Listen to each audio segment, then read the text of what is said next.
Bonjour les cricuteurs, les cricuteuses.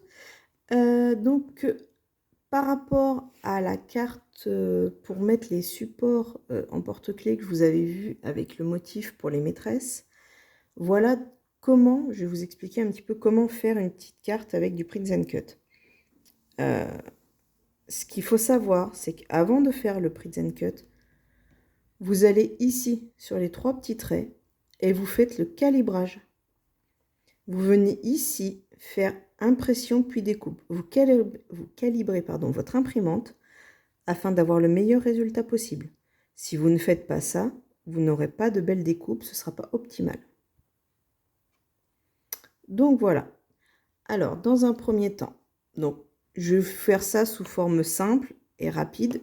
Après, vous essaierez et puis s'il y a des questions, vous n'hésiterez pas, vous les posez et je vous y répondrai. Là, on va prendre une forme simple. Un rectangle, on va faire pour faire juste une petite carte de remerciement pour les maîtresses, par exemple. Bon, je dis maîtresse parce que mon fils a une maîtresse, donc c'est plus facile pour moi. Donc, en longueur, je vais lui mettre 14 cm sur 11 cm de haut. Donc, j'ai pris une forme que je mets à la dimension voulue. Comme c'est une carte, je vais lui mettre un fond blanc. Pour moi, ce sera plus facile de me rendre compte. Au préalable, ce que j'ai fait, j'ai été sur Internet, j'ai téléchargé des images, des stickers, des choses qui me plaisaient. Donc, voici un site où vous trouverez pas mal de choses, freepik.com. Après, bien sûr, vous allez sur Google. Google est votre ami. Google, Pinterest, vous aurez énormément de choses. Vous voyez, voilà des petites choses qu'on peut trouver pour agrémenter ces créations. Donc ici, je vais dans télécharger. Donc je les ai aussi mises dans le DS avant. Donc j'ai fait télécharger, j'ai été chercher mon image. Vous voyez, je fais comme ça. Hop.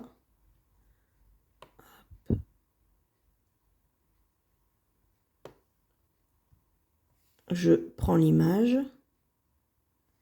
L'image apparaît ici. Là, on me demande de sélectionner un type d'image. Donc, vous lisez à quoi ça correspond. Vous aurez les réponses. Donc, là, ici, c'est une image complexe puisque nous avons plusieurs couleurs. Voilà, le rendu de mon image. Là, j'ai déjà le petit damier dessous. Donc, je n'ai rien à faire. C'est une image qui n'est même pas retravaillée. Si, par exemple, le dessous du damier, là, vous ne voyez pas le damier, il est en blanc. Avec votre petite croix ici, vous cliquez sur toutes les parties blanches. C'est ce qui va vous permettre d'ôter ce qui vous dérange. Donc, je fais continuer. Moi, je veux l'image en imprimé puis découpe. Donc, je sélectionne celle-ci et non celle-ci puisque là, c'est les découpes qu'on me propose. Je lui donne un nom. Je lui mets des balises si je veux la retrouver plus facilement lors d'une prochaine recherche. Et je fais télécharger. Une fois téléchargée, mon image vient se mettre ici dans les derniers téléchargements. Vous voyez, vous la retrouvez là parce que je m'en suis déjà servi. Et ici, du coup, vous avez toutes vos images. Donc là, par exemple, celle-ci, je fais insérer l'image.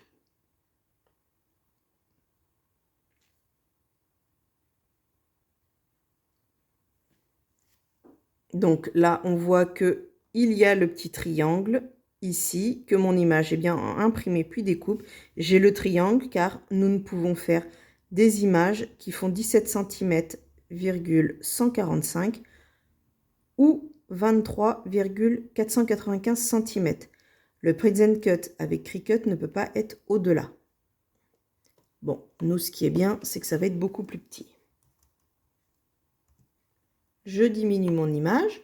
Donc, vous voyez, celle-ci avait un fond tout blanc. Donc, j'ai cliqué pour ôter tout le blanc. Je viens la placer sur mon cadre de tout à l'heure. Je la mets à dimension pour qu'elle rentre sur le cadre.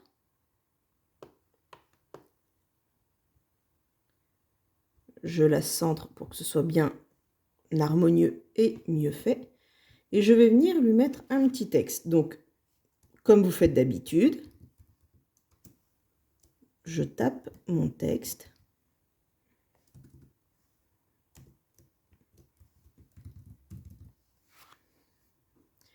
Je vais centrer tout ça.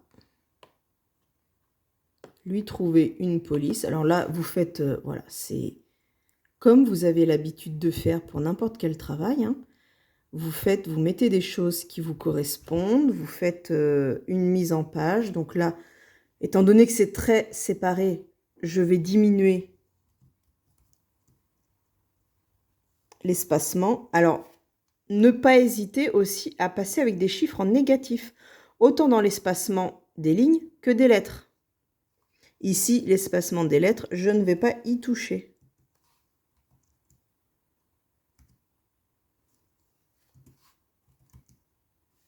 Voilà. Donc maintenant, je lui donne la dimension souhaitée.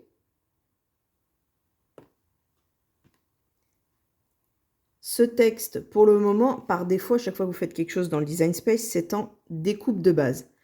Donc on le voit bien ici au niveau des calques, il est en découpe de base. Moi, je le veux en imprime.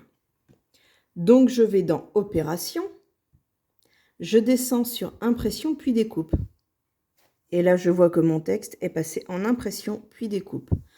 Alors, sur ce texte, moi, ce que je veux faire, c'est lui donner des petites choses un peu plus agréables. Donc ici, on peut lui changer la couleur. Vous pouvez le faire via ici, ou si vous connaissez le code référence de la couleur que vous souhaitez. Sinon, ce qu'on peut faire, c'est modèle.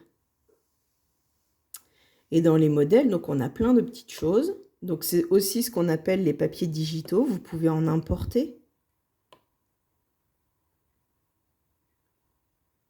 Alors là, bah, vous regardez, vous en choisissez un qui vous correspond. Donc vous pouvez utiliser des filtres pour trouver celui que vous voulez. Tiens, par exemple, celui-là. Moi, j'aime bien celui-là. Donc on le sélectionne, on attend. Et voilà ce que ça donne. Donc vous voyez, ça fait... Je vais vous zoomer.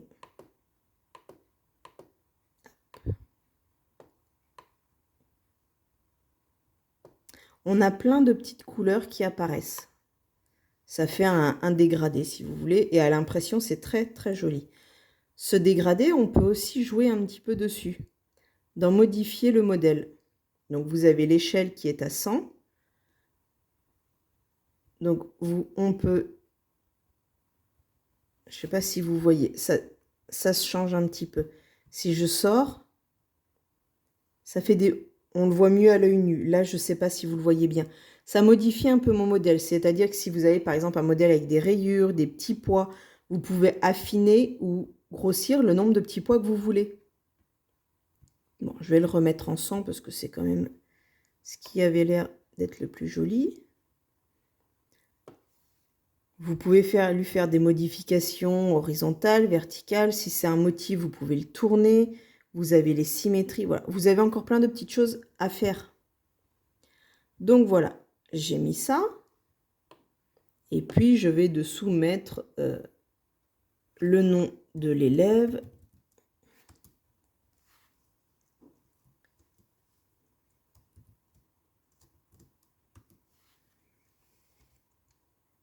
« 2020-2021 ».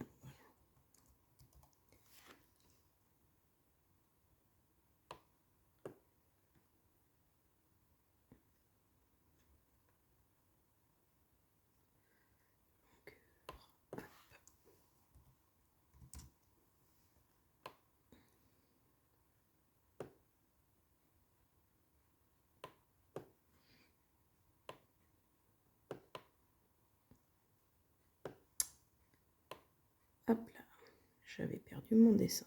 Donc là, ce que je peux faire, c'est je vais remonter les petits personnages. Après, voilà, c'est au fur et à mesure de ce que vous allez faire évoluer votre dessin. Là, je vais juste ça le centrer quand même. C'était pas le bon.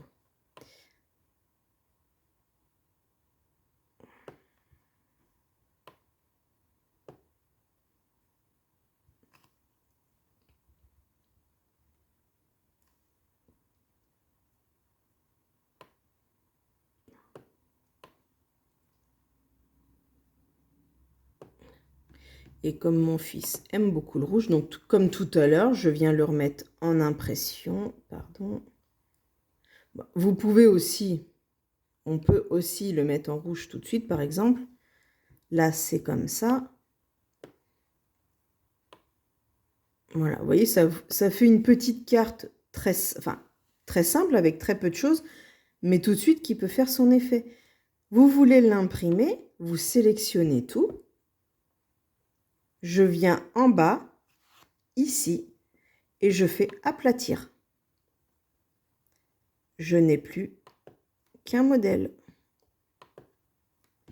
Si je vous change la couleur du canevas, vous allez voir dessous. Voilà. Voilà la carte. Donc ensuite, je fais créer. Ah, j'ai pas allumé la maker.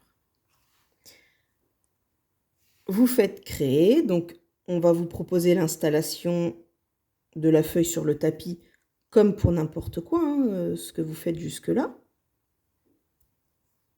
Si ça veut, bien sûr. Voilà. Donc, toujours le cadre noir qui va permettre de repérer pour faire la découpe, ici, essentiellement du rectangle. Si vous n'aviez pas aplati, vous auriez la découpe de chaque contour de personnage, de chaque lettre. Donc, ça aurait été quelque chose d'encore plus long. On fait continuer, on fait envoyer à l'imprimante.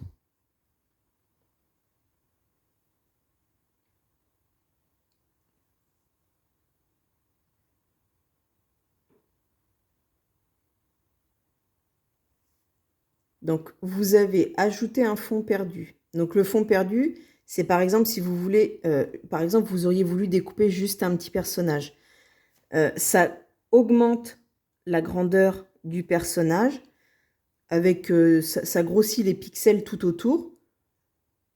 C'est pas très beau quand on le voit d'imprimer, mais ça n'a aucune incidence sur le reste puisque c'est juste pour rendre la découpe plus jolie. Si vous ne le cochez pas, vous avez un petit bord blanc qui se fait autour. Donc après, c'est aussi en fonction du visuel que vous voulez. Ici, vous avez également utilisé le dialogue. Donc, si vous l'ouvrez, vous avez la fenêtre de votre imprimante pour faire des sélections plus affinées sur la qualité, sur le papier, tout ça. Ici, vous avez aussi le choix de votre imprimante.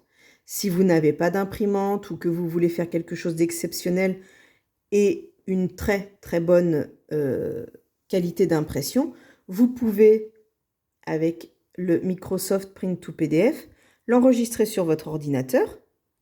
Vous le mettez sur une clé USB ou vous l'envoyez par mail à une imprimerie ou quelqu'un qui a une meilleure imprimante que vous. Après, c'est voilà, en fonction de ce que vous voulez en résultat. Vous allez l'imprimer. Donc, vous aurez exactement la même chose avec le contour. Vous revenez chez vous.